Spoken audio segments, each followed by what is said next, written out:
Mike, who always verbally abused and controlled me, was having an affair. During a trip with his mistress, they both got into an accident. When I went to visit, Mike dropped an astounding line. My husband is so cold-hearted. He definitely won't take care of me now that I'm paralyzed from the waist down. Then, with full confidence, Mike declared, Don't worry, Anna. I'll have Rachel take care of both of us. What? Mike turned to me, clasping his hands as if praying. Please, take care of us. I'm asking you to. Let Anna decide the interior. You just quietly do as we say. Mike, you're really harsh on your wife. She's just a housekeeper after all. I felt a surge of intense anger at their presumptuousness. Take care of them, he says. How dare he say that? He didn't even wash a single dish when I broke my arm. Why don't you ask your mistress? I am Rachel, a 52-year-old homemaker. I live with my husband Mike and his son from another relationship, Kevin.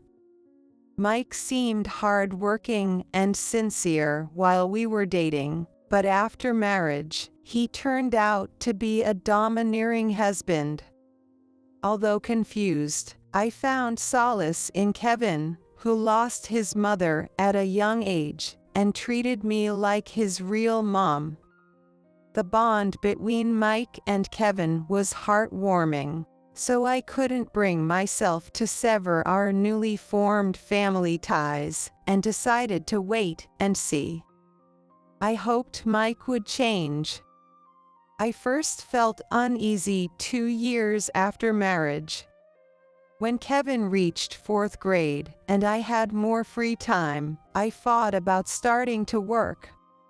Mike, an alumnus of a prestigious private university, had been sending Kevin to tutoring since kindergarten, aiming for middle school entrance exams. Many of my mom friends with kids were preparing in the same way. They had started working when their kids grew up to some extent, which inspired me. Most of all, staying at home doing just childcare and housework made me feel isolated from society. Hey, Elizabeth and Victoria started part-time jobs. Maybe I should send out my resume too. If I work at a grocery checkout, I can be back by mid-afternoon. When I brought this up to Mike after he returned from work, he inexplicably got furious. Are you saying I don't turn enough? That's not what I'm talking about. You're a manager, and you earn well for someone in your 40s. I'm grateful for that, but we'll need more savings if Kevin wants to go to college. I couldn't understand why Mike was so angry. I tried to calmly persuade him. We can manage on my salary alone, right? For now, but if Kevin wants to go to an out-of-state college or live alone, we'll be stretched thin. He's planning to attend my alma mater. That's because you've talked it up so much. He might change his mind by 9th grade. Besides, we need to save for retirement. Then Mike scowled unpleasantly. Do you want to live luxuriously on a homemaker's budget? I already let you go to the hair salon and buy clothes. Isn't that enough freedom? I have to get your permission every time, don't I? Yes, I'd like more financial freedom. Then Mike looked at me suspiciously. Are you having an affair? I'm not. I retorted instantly. The conversation was veering off course. I'm talking about Kevin's educational funds, or do you really hate the idea of me working? Curious, I asked, Mike's lips curled in a frown. Of course. It makes it look like I can support my family if my wife works. What era are you living in? Nobody thinks like that anymore. I felt like he was stuck in the past, 1970s.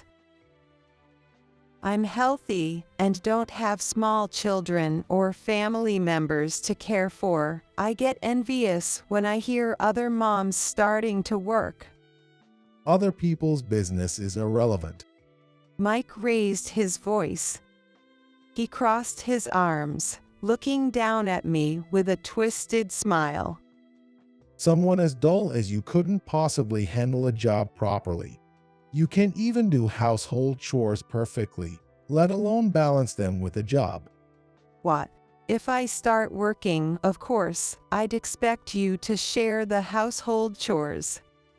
Then Mike shouted. What? I can't relax even when I'm home.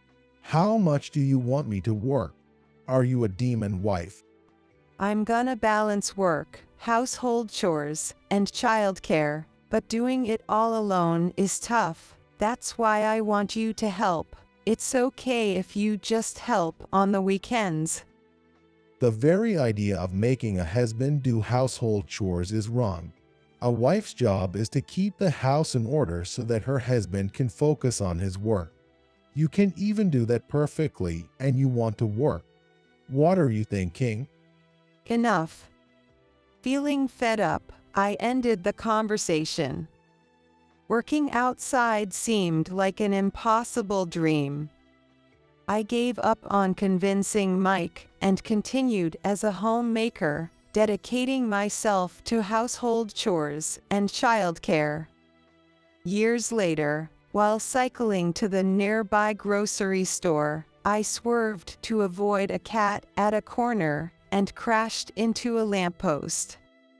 Pain shot through my right arm, so instead of shopping, I went to an orthopedic clinic and found out I had a broken arm with a month-long recovery. Kevin, who was already in his senior year of high school, looked concerned when he saw my condition. Ouch, that looks painful. I'll help with the chores as much as I can. You shouldn't overdo it, Mom.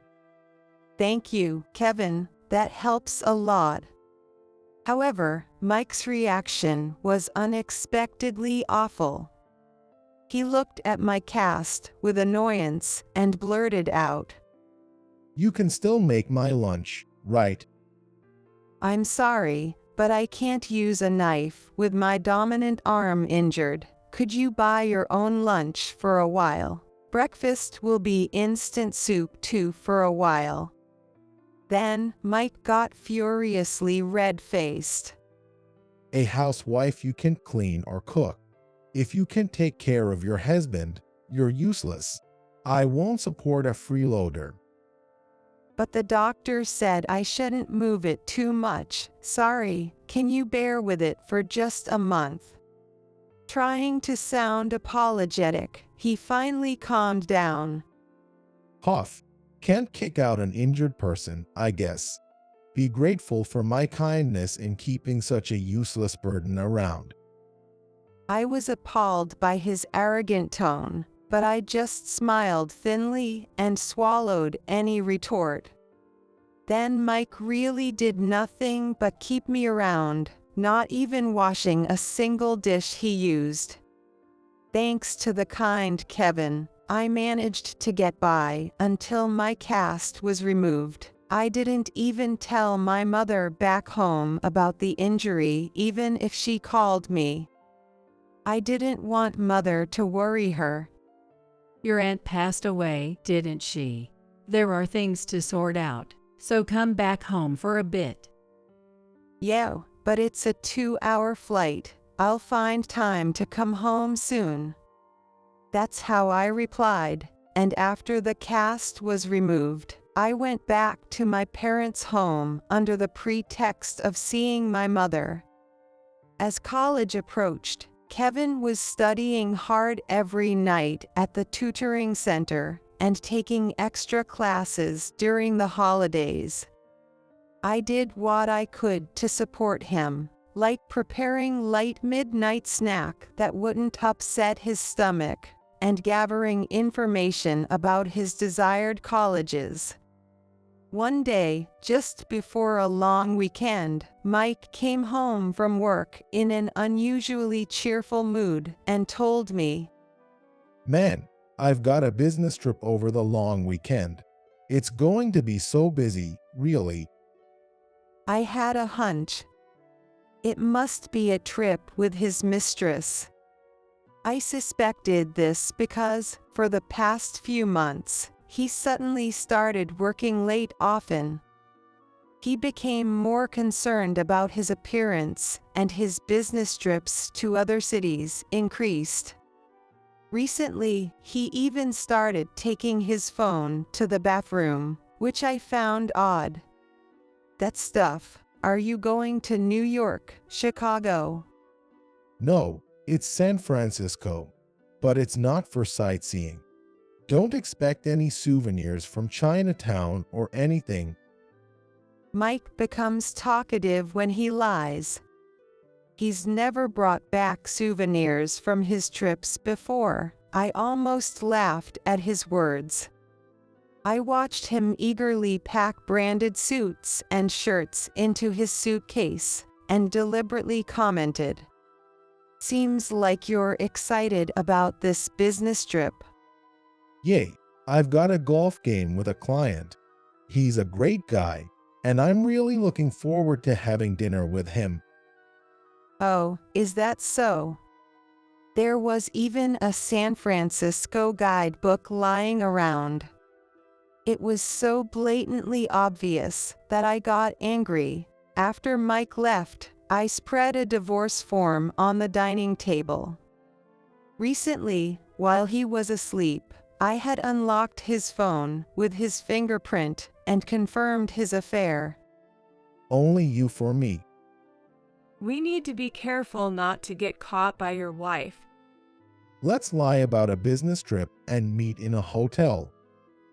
I took photos of messages like these and sent them to my phone. There was no way he could deny it now. I plan to gather more evidence like photos of them together before confronting him with divorce, especially because I didn't want to upset Kevin before his exams. While tidying up the house, I received a call from an unknown number. It was from the emergency center of the city hospital. Are you Mike Henderson's wife? Yes. Your husband has been in a car accident and is severely injured. I gasped. There is no immediate threat to his life, but he needs emergency surgery. Can you come now? Understood. I was surprisingly shaken. Even though my affection for him had faded, it seemed I still cared. I quickly prepared some clothes and toiletries for his hospital stay and rushed to the center. When I arrived, I was immediately taken to see Mike. He was barely conscious, not even recognizing me. Blood seeped through the gauze on his forehead, and one side of his face was swollen and bruised. A doctor soon told me shocking news. We did a CT scan and found that your husband has a spinal injury. Even with surgery, there's a high chance he will be paralyzed from the waist down.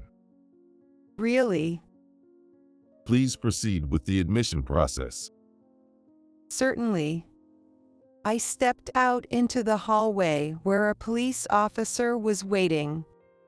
I wanted to know about the accident, but the other person in the car with Mike had been taken to surgery, and neither could talk. As the officers left, I asked, "What about the other person in the car?" It was a woman in her 30s. I thought so. I was slightly shocked, even though I had expected it. It must be his mistress. That night, Mike underwent surgery to repair his spinal injury. Some functions were restored, but he was left with lower body paralysis. I took care of the admission and surgery procedures, but couldn't bring myself to visit him afterward, asking Kevin instead. However, there was a day Kevin couldn't go, and only on that day, I packed Mike's clothes in a bag and went to the hospital. When I saw Mike for the first time in a month, he seemed surprisingly upbeat. I was shocked as I thought he would be distressed about his paralysis. He had started rehabilitation, and if things continued well, he could be discharged next month. That meant our house needed to be remodeled. Our home, an older house, had steps and narrow hallways, making it inconvenient for wheelchair access. He would get disability benefits, and it was possible for him to work from home. So money wasn't an issue. However, the thought of having to care for Mike weighed heavily on me. With this situation, it felt harder to bring up divorce, like I'd be abandoning an injured person. As I was about to leave after just handing over his clothes, Mike asked me to join him in the conversation room. Thanks for coming. Let me treat you to a coffee as a thank you. That's okay, you don't have to. Don't be shy now. I was puzzled and a bit worried. Was he okay? Did he hit his head and go crazy, offering to buy me coffee? But the mystery cleared up when we went to the lounge. In a deserted room, there was a woman in a wheelchair, just like Mike, waiting for us. Anna, it's been a day. Mike, I've missed you. Being so busy with tests and rehab, hardly got to see you. Seeing Mike act all sweet, I tensed up. Ah, so she's the woman. Indeed, they were in a car accident while out on a date. I watched them hug, leaning forward in their wheelchairs, with a disgusted look in my eyes. What's he thinking, bringing me and his mistress together? Mike, you're so lucky to have a caring son. You'll be in good hands even after you leave the hospital. Anna sighed. My husband's so cold. He'd never take care of me now that I can't use my legs. Then Mike boasted confidently. Don't worry, Anna. I'll have Rachel take care of both of us. What? While Anna and I were surprised, Mike turned to me, pleading with his hands together. Please, take care of us. Got right. Taking care of one or two's the same, isn't it? Anne agreed, mimicking Mike's gesture. Please, Rachel, and hey, while we're at it, make our room cute when you renovate for accessibility. Can't stand living in a tacky room. Yeah, right. Hey, let Anna decide the interior. Rachel, you've got the worst taste. Just listen to what we say. Mike, you're harsh with your wife. Of course, she's just a maid, after all. Their conversation filled me with rage.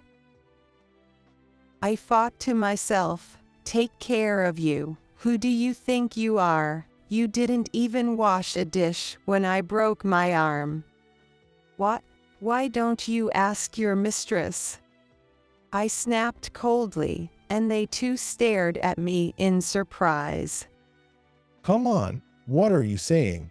She's in a wheelchair too. She can't take care of me. Mike frowned, then had an idea. Aw, my bad. I didn't introduce her properly. Rachel, this is Anna Norris, my boss, Robert's wife. I know. Hi, I'm Anna. Anna greeted me with a sweet, cloying voice. Ma'am, you might be misunderstanding something. I'm just someone he's been giving advice to. Mike nodded along. I'm 17 years older than Anna. No way she's my mistress. She likes older men, right? Your boss is 3 years older than you. Mike was surprised. You know a lot. Well, she seems to like older men, but do I look like the type to mess with my boss's wife? I looked at Mike coldly. Yes, I know very well what kind of person you are. Unaware of my disdain, Mike passionately spun his tall tales. Remember when the boss invited us to golf? I visited his house that time. Since then, I've been talking to her and giving her some advice. That's right. He's so dependable. I end up telling him all sorts of things, like my troubles with other moms. Oh, Rachel, are you jealous? Sorry about that. Anna said that with a sly smile. How, during our 10 years of marriage, whenever I complained, you just yelled at me, and you mocked me when I shared my worries. Well, that's because your stuff was just too trivial. I didn't think it was worth my time. Mike mumbled, making excuses. This time, we just happened to meet on the street. We had time before the plane, so we decided to find a place to sit and talk. Then, unfortunately, we got into an accident. Bad luck for us, ho. I couldn't help but be amazed at how effortlessly he lied. But Anna went along with it, smiling. Really? We just wanted to have tea and talk, then this accident happens. But now that Rachel will take care of us, I feel relieved. Anna sent me a flirtatious look. Don't make decisions on your own. I never said I'd take care of you both. I snapped back, and Anna let out a mocking laugh with a low voice. But Rachel, you're taking care of Mike's son, aren't you? If you can take care of a child who's not your own blood, you should be glad to take care of me, his boss's wife, right? Of course she is. Right, Rachel? I've been supporting you for these 10 years. It's only right you take care of me and Anna now as a way to return a favor. I was speechless at his absurd logic. Just a friend you're consulting, huh? Even a middle schooler could come up with a better excuse. I glared at them both and spat out.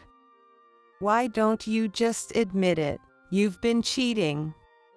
Cheating? Where's your proof? Mike's voice cracked.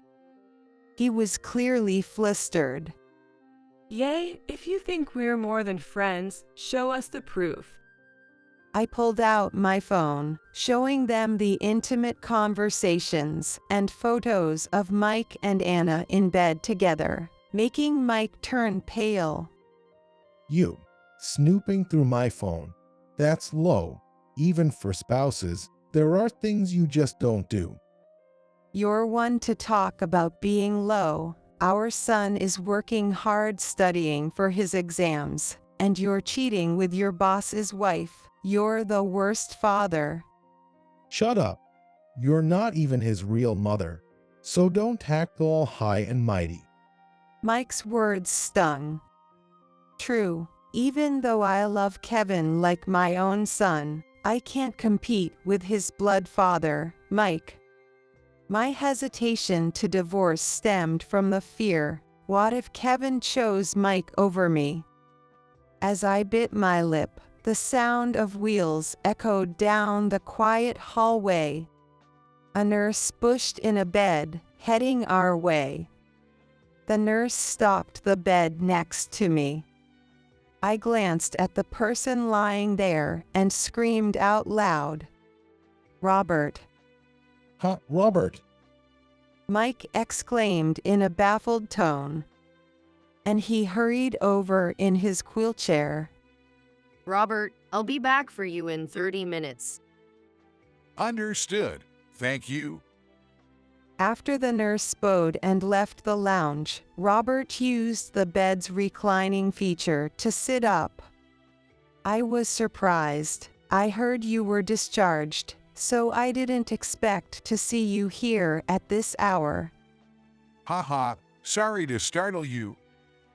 Robert laughed, shaking his shoulders. I told Anna about it. Didn't want her to run away, so I made sure she didn't tell Mike. I heard you had a full body bruise. Did they find something else wrong? Yeah, I felt worse last night. They admitted me to take another CT and MRI, just to be safe. Were you injured too? Mike sounded puzzled, and Anna made a guilty face. I wondered to myself, hasn't Mike heard from Anna about this?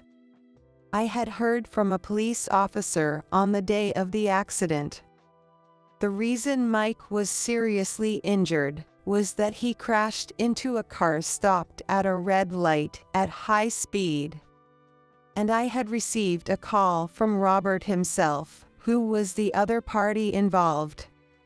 It turned out that Robert was the one Mike hit, and his wife was in the passenger seat with Mike. From Anna's reaction, it seemed like Robert had come to visit her.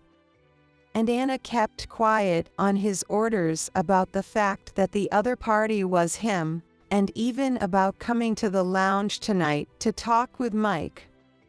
The car you hit at 95 miles per hour was mine. You were unconscious and didn't realize it.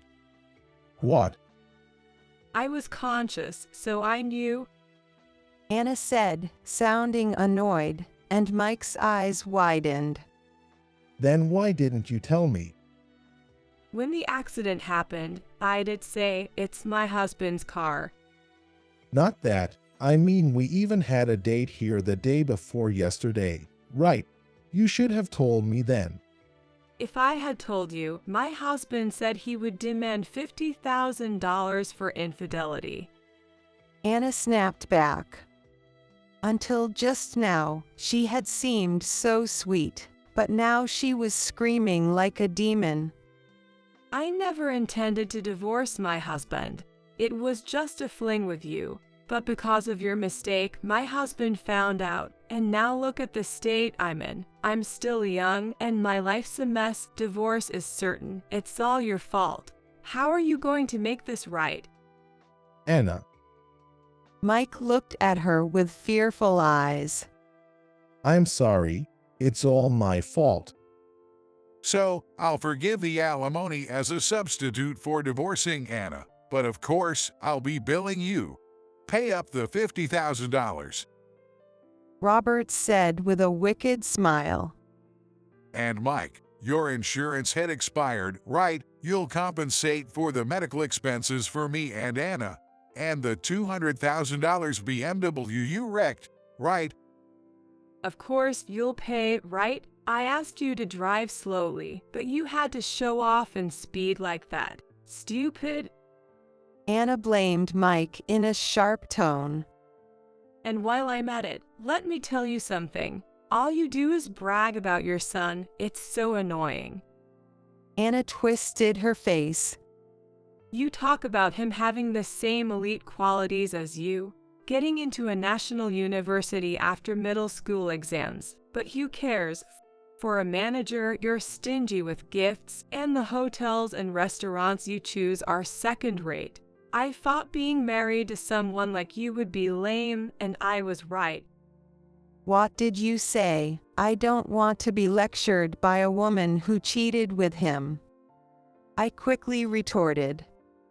He's just high on himself, thinking I'm so attractive to my boss's wife. It was just about looking cool to any young, pretty woman. That's why you drove recklessly, right? Mike looked down guilt-illy, as if I had hit the nail on the head. If he really cared about you, he would have driven more carefully. And to think you're making me deal with your mistress, too, what a bad joke. Shut up. Mike snapped at me, then hesitantly spoke to Anna. Anna, you're divorcing Robert, right? So, it's no problem if you're with me. He persisted even now. No way. Anna rebuffed him. I'll just rent an apartment after I get discharged and live alone with the help of a caregiver. I never want to see your face again after what you've put me through. She then pointed her finger at me and laughed mockingly. This guy, after all his harsh words to you, is asking you to take care of him. How much is he disrespecting you? You're finished as a person. Pathetic. Hey, Anna. Bye-bye. Don't contact me ever again. With that, Anna confidently maneuvered her wheelchair and returned to her hospital room. Mike, I'll be sending you the bill for the alimony, medical expenses, and car damages after you're discharged. Once the conversation was over, a nurse who had been waiting outside the lounge came in. As Robert's bed was pushed away by the nurse and disappeared around the corner of the hallway, Mike, who had been watching, burst out in anger. Damn that woman. She was head over heels for me, but the moment I became paralyzed, she turned her back on me. He came over in his wheelchair and clung to my arm. You'll take care of me, right? You're my wife, after all. I refuse. I pulled out a divorce paper and a pen from my bag and slammed them on the table. I thought I'd endure it until the exams were over, but I've reached my limit. Sign this right now. Mike's eyes widened. Then he said bitterly, Ha, you're seriously thinking of divorcing me after I've taken care of you for 10 years. This is just too selfish. Who took care of whom, exactly? I retorted. Do you remember what you said when I broke my arm? If you can't take care of your husband, there's no point in you being here. I'm not going to support a freeloader. Be grateful for my kindness in keeping such a useless burden around. Even now, those words sting. I let out all the frustration I'd been holding back for years. You said that and never even washed a single dish you used. And now that you're paralyzed, you expect me to take care of you. Don't joke with me. Mike frowned. Your injury was due to your own carelessness. There's no need for me to cover for you. Well, then, since your injury was due to your own carelessness, I don't need to take care of you either. Fine, I get it. I'll sign the damn thing. Mike scribbled his signature on the divorce paper in frustration. Don't come crying to me later. I'll never remarry you. Sure, Kevin, what's wrong? Visiting hours are almost over. I was puzzled when Kevin rushed into the lounge. Without responding, Kevin hurried to Mike and shouted unusually loudly. Dad, the money for my college entrance fee is gone. Do you know anything about it? Oh, I used it. I was speechless, seeing Mike answered nonchalantly. Kevin's kind face twisted with anger. Are you serious? Taking money from someone else's savings, that's messed up. Did you spend it on your mistress? I asked him, feeling incredulous. Mike admitted it without hesitation. Yeah. What's wrong with a parent using their child's money? Kevin and I stared at Mike. Do you even realize what you've done? I'm the father. I can do whatever I want. Mike's smug smile sent chills down my spine. Anyway, how are you going to survive without me? What company would hire a 52-year-old housewife Didn't you hear, Dad? Kevin said with a mix of astonishment and disgust. Mom just inherited $1 million from her late aunt. Really? What? Kevin, you spilled the beans too early. I said that laughingly. Well, that's how it is. Oh, but I'll still be asking for alimony, so make sure you pay up. Heck, fine. Kevin, I'm counting on you to take care of me after I'm discharged. Mike tried to smile at Kevin, his voice shaking. Even if we're divorced, we're still father and son. You'll be taking care of me for the rest of your life, okay? Seriously, after you squandered my money, you have the nerve to ask me for help. What are you thinking? Kevin said with a cold smile. Besides, I'm going to a college out of state, so it's impossible. What?